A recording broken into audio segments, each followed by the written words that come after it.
Look, if your allegory is so malleable that it can conceivably map onto any sort of in-group, out-group dynamic, then maybe it pays for its popularity in its utter lack of a coherent moral vision of the world.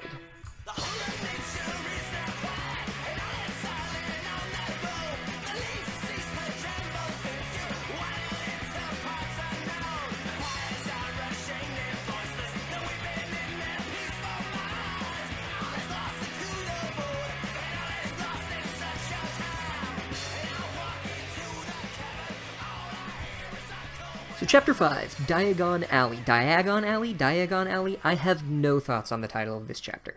So Harry wakes up, and it's not all a dream, and he is going to wizard school, and he has to pay owls in something called nuts, or newts?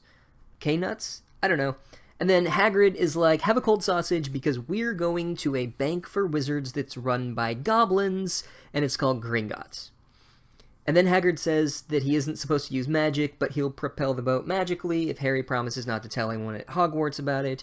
And Harry's like, Hogwarts is a pedagogical institution that I am completely unfamiliar with, so I think it'll be fine. And then Hagrid is like, well, since I'm a backstory device, first and foremost, let me tell you about something called the Ministry of Magic. And they tried to get Mumblecore to be the minister, and he didn't want to leave Hogwarts, and so they got this incompetent schmuck named Cornelius Fudge instead. And then we find out that the purpose of the Ministry of Magic is to keep muggles from knowing that wizards exist. So they're kind of like the COINTELPRO of the world, I guess. And Harry's like, well, who the hell cares whether people know about wizards? And Hagrid's like, oh, well, if people knew wizards existed, they'd try to get them to use magic to solve actual human problems and ease their suffering and shit. And so it turns out that wizards have an interestingly calibrated sense of morality, to say the least.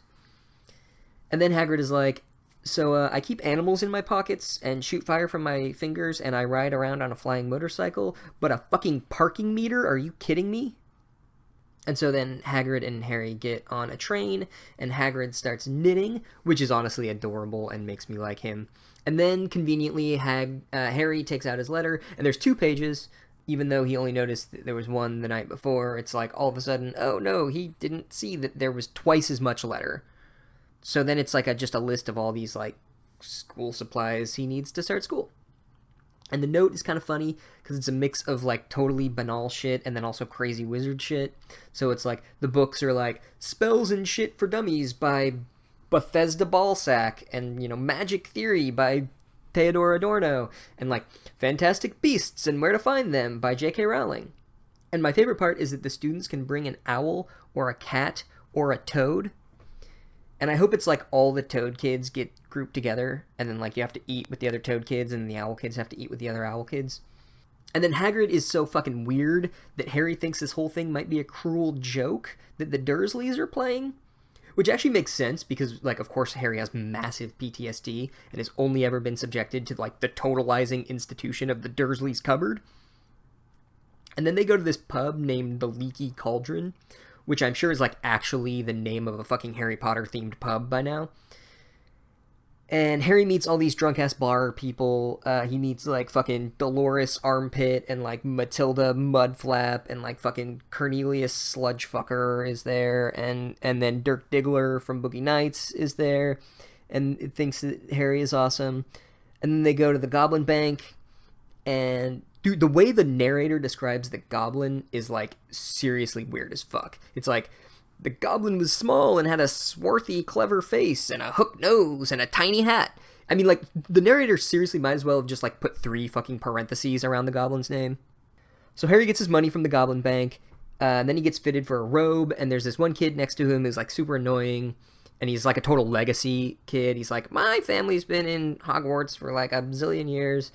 And he's like, imagine if you're in fucking Hufflepuff. What a bunch of fucking dorks those guys in Hufflepuff are. And so I'm guessing this means that Harry is going to go to Hufflepuff.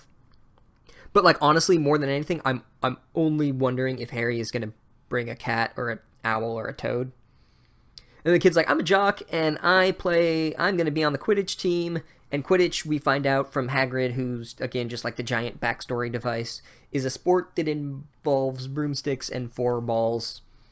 As if this chapter needed more sexual innuendo. So basically, we find out that Hufflepuff are dumb people and Slytherin are evil people. So that's cool. And then Harry goes into the wand shop, and there's a creepy wand guy. And the creepy wand guy is like, your mom liked 10-inch wands, and your dad had an 11-inch wand? And I'm just like, fucking come on. And then the creepy wand guy is like telling him about his father's wand, and he's getting like closer and closer to Harry's face until they're literally face to face, almost kissing. So that's fucking weird. Oh, and in case you were curious, Voldemort sported a 13.5-inch wand, and Hagrid's wand was 16 inches.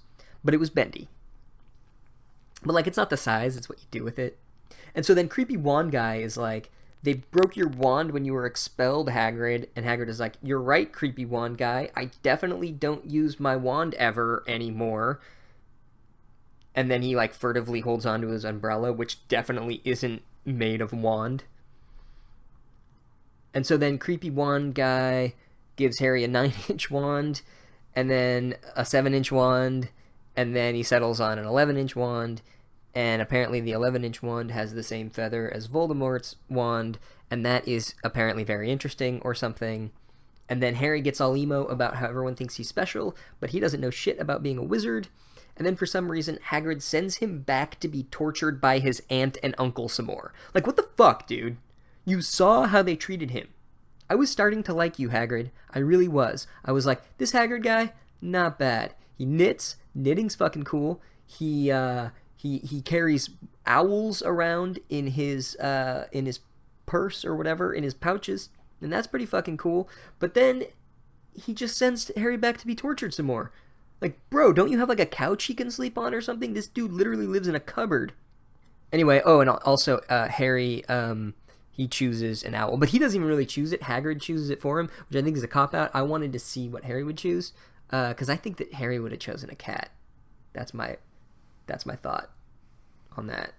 And it's weird. This is a really, actually, I kind of liked this chapter, other than the weird anti-Semitic shit about the Goblin Bank, and also the weird sexual innuendo wand shit.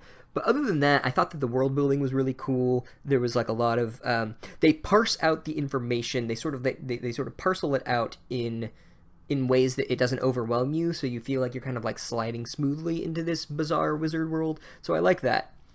Overall, even though it was a longer chapter than we're used to, there wasn't a whole lot of action. It was just really a day of shopping. We learn a little bit more about the metaphors related to wizards and muggles, but not enough to really give me a sense of where that allegory is going. There was also this whole thing about this room 713 that had some crazy shit in it, but I didn't really understand any of that, so I'm just going to reserve judgment. I'm thinking that that's just something that's going to come up later, maybe, or is something that is a reference to something that I don't understand. And that's about all I have to say about this chapter, so I will fucking see you later.